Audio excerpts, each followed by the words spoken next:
Nadreen, सियासी मौसम इंतहाई गर्म है।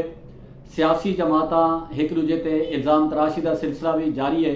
खासकर अगर गल करूँ पीपल्स पार्टी मुस्लिम लीग नून की, तो एक दूजे के आमने सामने आए हुए। साबिक वज़ीर आज़म नवाज शरीफ ने फोकस किया है बलोचिस्तान को, ताकि बलोचिस्तान के अपनी पार्टी को मजबूत करें और बलोचिस्तान तो भी जोड़े अहम शख्सियात हैं वो पाकिस्तान मुस्लिम लीग के नून के नाल मुकम्मल राबते में हैं। जाम कमाल साबिक वज़ीर आज़म नवाज शरीफ के नाल मुलाकात की है, मुस्लिम लीग नून शामिल कराने का ऐलान किया है।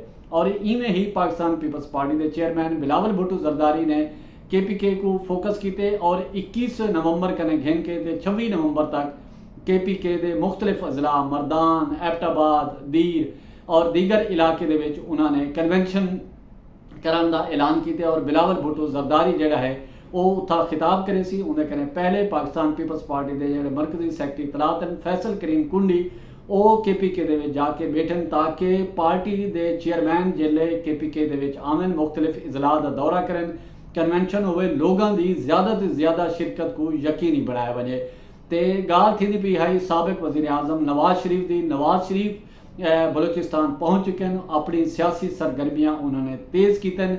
इन तो सब तो बड़ी अहम गाल साबिक वज़ीर इतलात और नशरियात मोहम्मद अली दुरानी ने आज एक फार्मूला पेश किया कि आवन वाली जी गौरमेंट है वो कौमी हुकूमत होवे और सियासी जमात एक त्राए ना देवन, जिन्होंने एक ना तो इतफाक राय पैदा थी वे, कौमी हुकूमत होवे और 26 रुकनी जी है काबीना होवे और वो अगू घेन के चले और वो बलदियाती इलेक्शन भी करावे।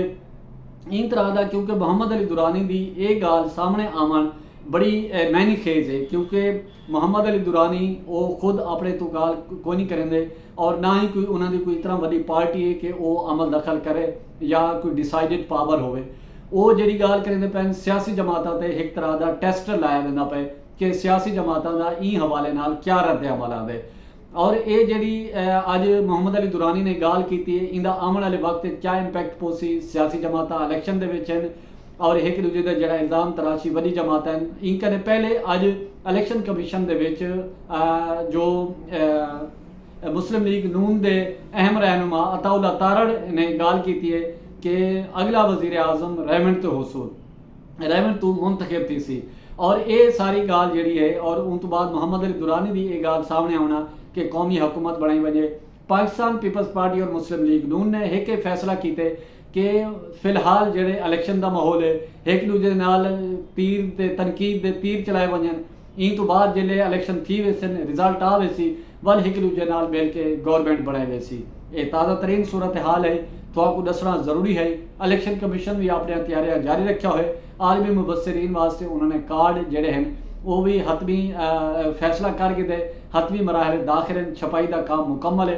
इलेक्शन कमीशन अपनी तैयारियों में, सियासी जमात अपनी तैयारियों शामिल हैं। देखना है कि इलेक्शन तो बाद अल्लाह करे कि मुल्क के हालात मजीद बेहतर थी वन और जेडे महंगाई घर थी वे, लोगों के मसाइल कम थी वन, लोगों के जो परेशानियां ने घर थी वन, तनख्वाहदार तबके वास्ते कोई हुकूमत आने वाली हुकूमत ऐलान करे और गरीब को कोई फैसिलिटेट करे, एग्रीकल्चर सेक्टर के जड़ा मुश्किलात का शिकार है उन्हें वास्ते कोई बेहतरी आवे। ये तमाम तर मसाइल आने वाली हुकूमत के नाल जुड़े हुए और खासकर सब तो अहम मसला जोड़ा है इंतखाबात के नतायज तस्लीम कराना है।